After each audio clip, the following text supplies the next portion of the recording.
Hello, everybody. We back again. We're catching up with Coach. It's Coach JT here. We're here with Tierra. So, who is Tierra? Tell the people who Tierra is. A little bit about yourself. I'm 18. I graduate from CC Tech in June, on June 18th to be exact. I have my CNA license for the state of New Jersey. Ex- Uh, I work at Wendy's and I start my job at a nursing home sometime in September. I'll be majoring in biology and I want to be a surgeon in the future. Awesome. Yeah. So, talk a little bit about your upbringing. Who assisted you in your drive? So I was raised by my mom. My father was in and out of jail and in and out of my life. So I was raised by my mom, who is one of the most powerful women I've ever met in my entire life. Like, she raised me by herself. I have four younger sisters on my mom's side, so she raised basically all of us by herself and her husband. And she pretty much motivates me to do everything. So everything I really do is for her, so that in the future I can help her and help her raise my sisters just like she raised me. Awesome. How did you overcome, the situation with like your father? Does that still haunt you, or has your mother helped you get through that? I feel like at the end of the day, what happened happened, and he's doing a lot better now than when he was before when I was younger. Mhm. And he missed a lot of crucial parts in my life, but I feel like that just only made me stronger because I had to figure out how to fill in that hole by not chasing after people that couldn't fill that hole. If that makes sense. Yeah, When I was very boy crazy because I had the absence of a father in my life. So I had other men in my life who did step up and fill that space, but I felt like him not being in my life has influenced me more to, I have to be stronger for myself and I have to be more confident in my abilities because I have a parent who I know loves me and is proud of me. that's awesome. That's great. So you had a collection of men that came together and kind of rallied around your life to help you out. Yeah, my uncle Abby, uh, rest in peace. He passed away last year, but he was my rock. That he was like my father. Like, he practically raised me, and we were very very close.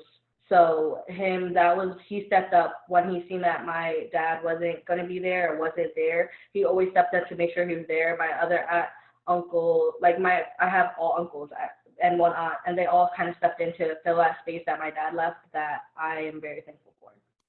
That's awesome. Yeah, because I often tell people, like even for myself, it took a collection of people to reach me, and it took some time. It took teachers, counselors, and people from my family. It took a multitude of people to kind of get me on the right track, and it took consistency as well. Yeah. I Yep, feel like the men in my life have really influenced me a lot, so I'm very thankful to them for stepping in when I needed them. that's awesome. So with that being said, how do you think we adults, well, older people, since you're 18 now, how do you think we could better assist you young people, with things? How can Um, we do a better job?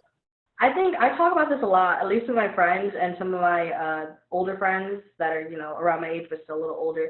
I feel like a lot of people that are older, that are close to like my parents' age, my grandparents' age, they tend to dismiss the younger generation as we don't know what we're talking about, when we're probably not more educated than them, but more educated than past generations were at this age because we have such a wide access to internet and research and stuff. So we are very educated. So I feel like as adults, people just need to stop dismissing us as what we want, as what ridiculous, or that we are being over dramatic, when in reality we are very educated because we have a larger access than the past generations to social media, to outreach, to interviews, to research. We can look up any research project in the world and we can get a whole database of information to support our arguments. So I feel like a lot of the older people that I have met in my life and who have influenced me, my teachers, my administrators, like just a lot of older people that I have had the courtesy of knowing, have dismissed a lot of the things that the younger generation see, especially when it comes to like mental health issues amongst young people, and when it comes to mental health issues, and when it comes to like the economy and politics, they tend to dismiss us as being overdramatic or we don't know what we're talking about because we are younger. That's right. I totally agree with that because I believe y'all age is like the information age. So when trying to counsel y'all or even mentor you, you have to actually know what you're talking about because I tell people, man, the young people of today don't play. If they feel as though you're BSing them or misleading them in any type of way or being indirect, y'all don't take too kindly to that.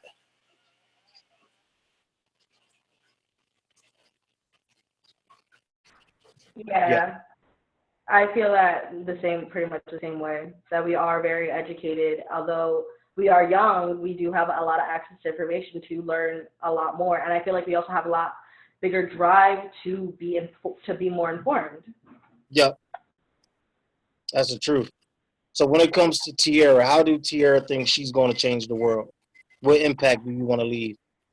I think that I want to lead an impact where one of my biggest goals in life, like the one thing I aspire to do, is to go to other nations that aren't as, you know, are impoverished, are more impoverished than us, and help put more access to medicine, I guess, to so that people there can get the proper medical care that they need, so that they aren't suffering as much. Because I feel like in other countries, like certain parts of Africa and Haiti, which I did visit when I was younger, and South America, they don't have access to proper health care, and a lot of kids are dying or sick, or they risk their lives coming to America to get that proper health care. But even here, they don't get served because they don't have insurance or they don't have the money to benefit that. So one of the things I want to do to impact is to help create a healthcare system in other parts of the world where they don't have to risk their lives to get life-saving medications and treatments. That's awesome.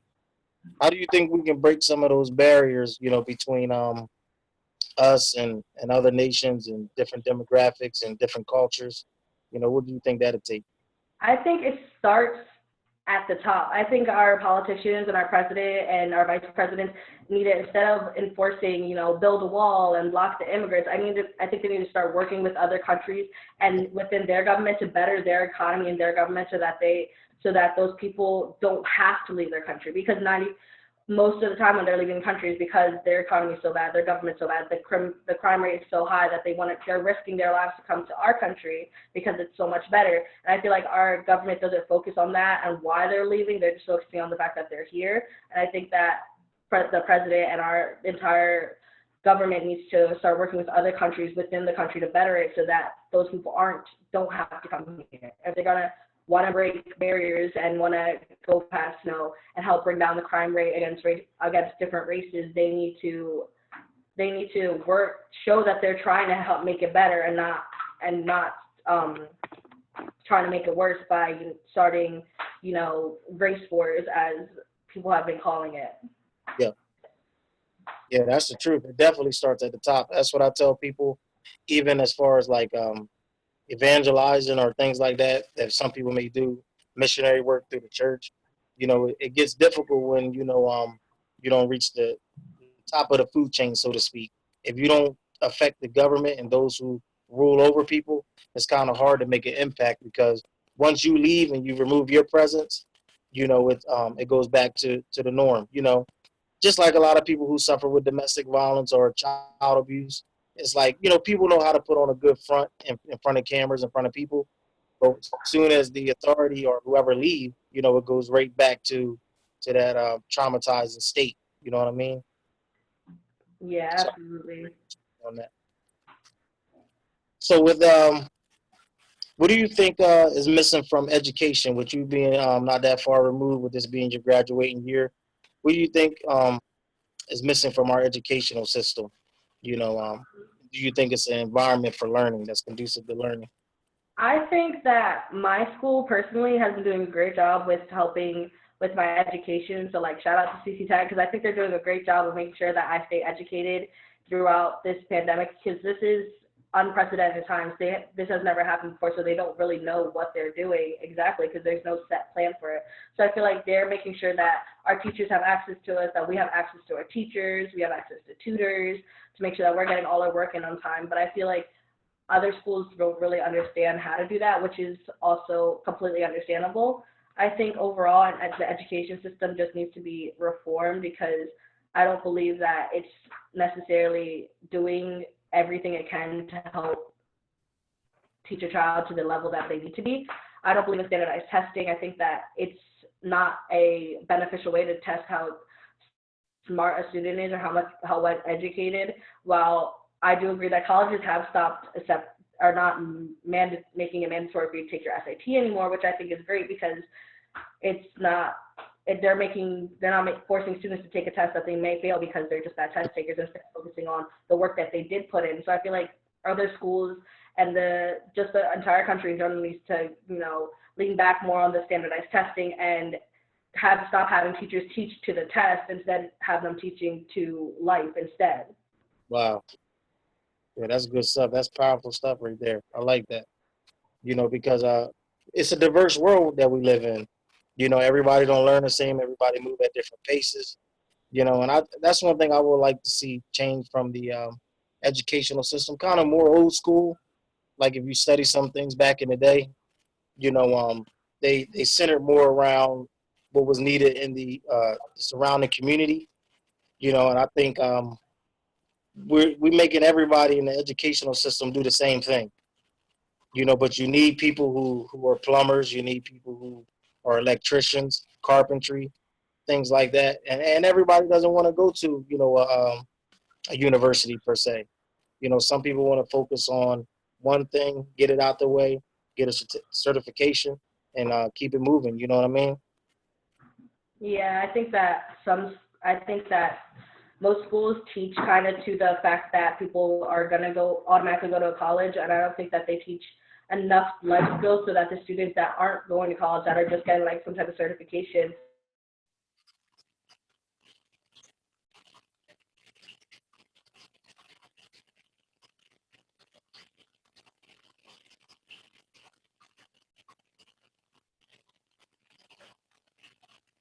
who is getting a certification doesn't have all those years simply because they're just getting a certification and then it's on to the outside world. That's right. That's the truth. Yeah, and that's a sad state of reality. So when it comes to you again, how do you think we can fix the community? As a whole, like what can we do better to increase unity and just make it a better place to live? I think that by having more community events will help a lot. I feel like a lot of little places, like little churches or little organizations, all have events, and then they try to reach out to the community. I think that they need to collaborate as one and have one really big event, and for there it'll bring together a lot more people because not only are you reaching your small group of people that you have in your immediate like area, now you're reaching the whole community. Like a few years back when we did the Festival of Life, that reached and helped hundreds and hundreds and hundreds of people at a time because it was such a big event. It got to all parts of New Jersey. There are people who came to Violin just to participate in it.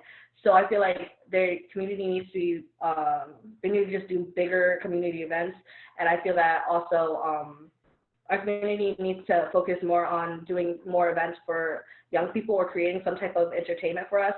As a young person, I know that there's not much to do in Violin. Our mall's not the best. It's not very fun to hang out with. There's not really places for us to go. And the places that we can go, the parks that we can go to, after a certain time, it becomes dangerous to go there. So I feel like as a community, Violin and Cumberland County needs to, put into place more places. The young people, teenagers, don't want to live here after we graduate. Once we get older, we want to leave because there's nothing here, and we don't want to raise our kids. Although we would love to raise our kids in our hometown, when we grow older and have kids, we don't want them to grow up not being able to go outside and not being able to go hang out with their friends because there's just nothing to do.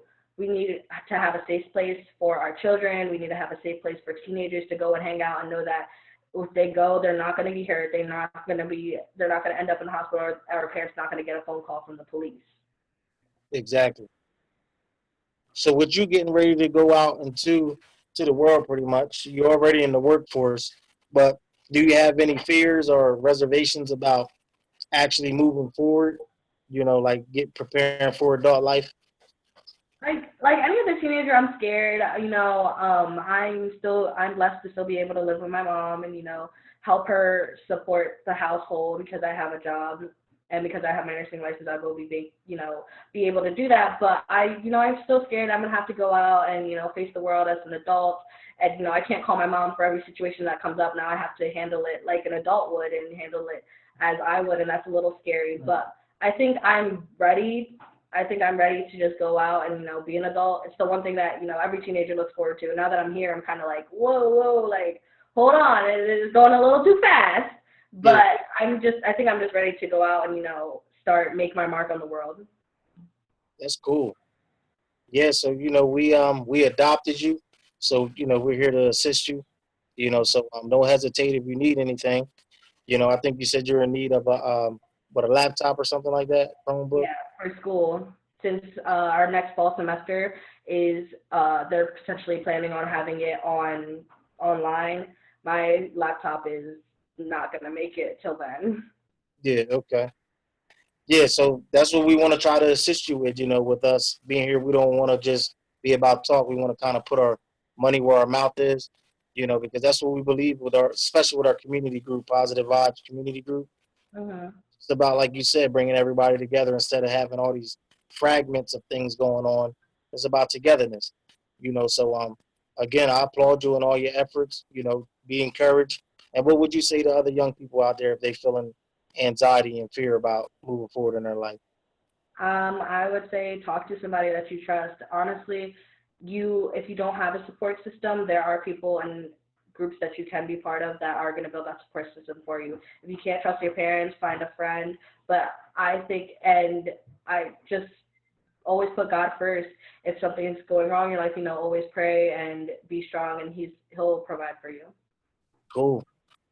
All right. So thanks for coming on with Catching Up with Coach. Appreciate you, young sister. Thank you. Yeah, make sure you be encouraged. All right. Stay strong. Stay positive. All right. All right. Have a good night. Thank you, you too.